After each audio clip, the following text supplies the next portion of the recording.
Thanks for joining me. My name is Elysabeth Alfano.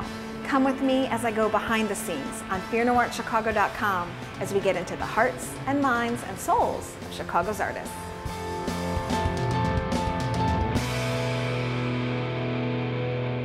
Today I'll be interviewing filmmakers Steve James and Alex Kotlowicz for their groundbreaking film, The Interruptors. The Interrupters follows 3 violence interrupters as they intend to diffuse violence on the south side of Chicago. Steve James, Alex Kotlowicz, and Ameena Matthers, thank you for joining me here today. We're sort of segueing. You were just interviewed on Chicago Live and Sound. Now we've moved over to the Gene Siskel Film Center, where you've been selling out 5 runs in a row for the very important film, The Interrupters.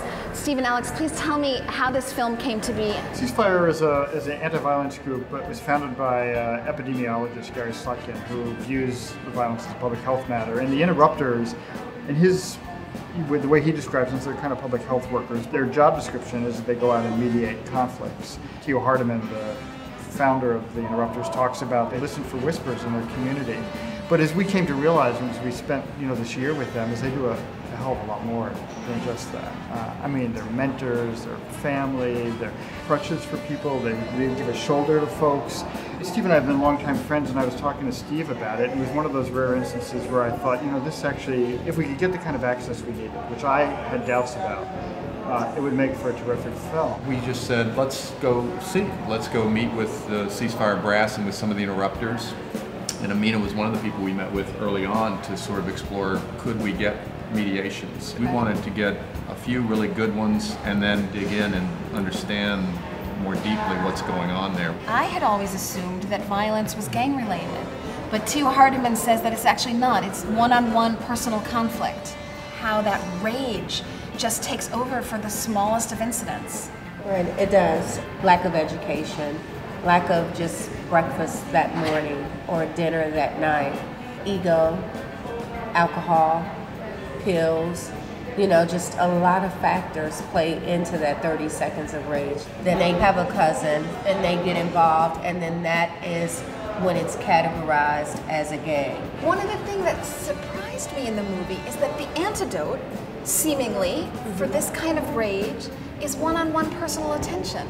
The time and devotion you have with Capricia, and Kobe spends time with someone who says, well, are you going to take me to lunch? I want to go to lunch. And he actually wanted that one-on-one contact almost more than anything. Yeah, that's the door opener. But Elizabeth, we really still need resources. We still need exposure. The block is cool because that's where we were raised, but then that's not the end all be all. Your education, to come out and look at the lake. There's guys and girls that I know that's never seen Lake Michigan.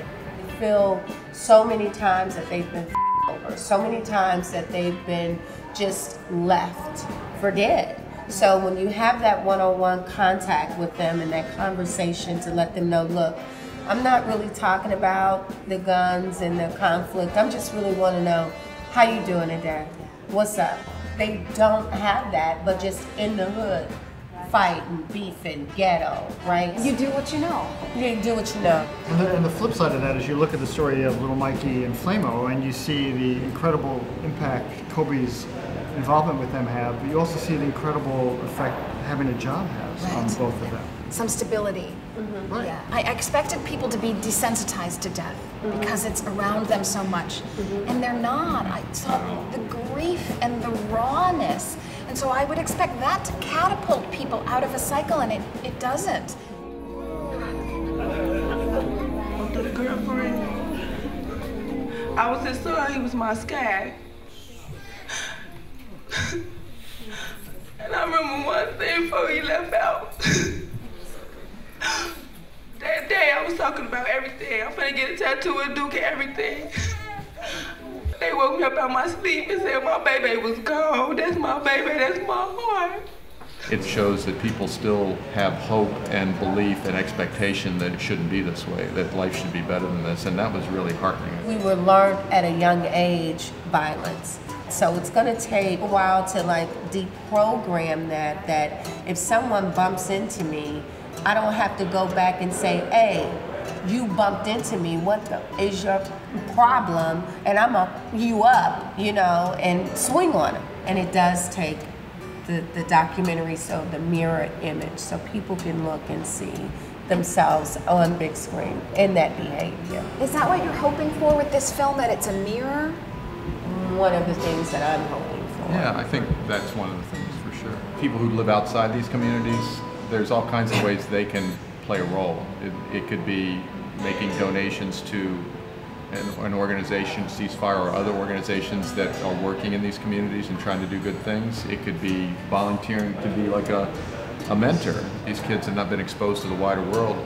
People from outside those communities is a perfect way to expose kids in the inner city to this wider world and different experience. Ameena, was it hard to have cameras around all the time, and odd? And then, of course, white people just hanging around you all the time. And these white people. Yeah. These guys, they're not like other cats that we encountered that would come on the block before, after shooting. They're not looking at us like monkeys in the window. They want to get you to tell your side of what's going on with us in the hood. Like the scene with Corey.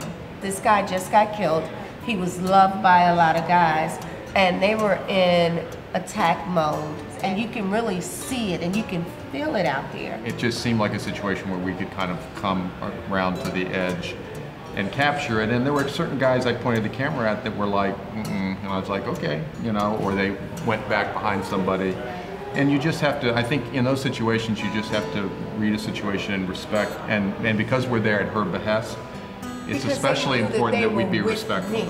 No, So that was the that's only why, reason that they allowed us you know, to that's why they were like, opposed to get that mother out my mother, right mother. Well, I stepped out on that leap of faith.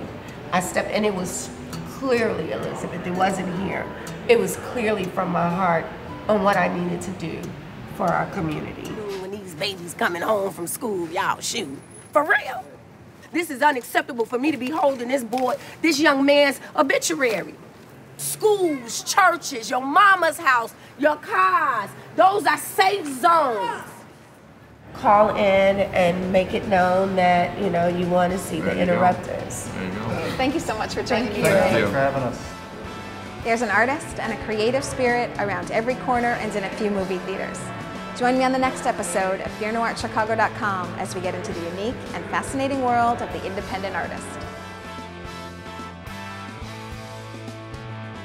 It was a bit of a Chinese fire drill of a film. I mean, given how ambitious it is to have done it even in just 2 years. We get to go home to the safety of Oak Park and live our lives and raise our families. But the experience of the other work we've done, and especially this film, has absolutely had an impact on the way I look at the world.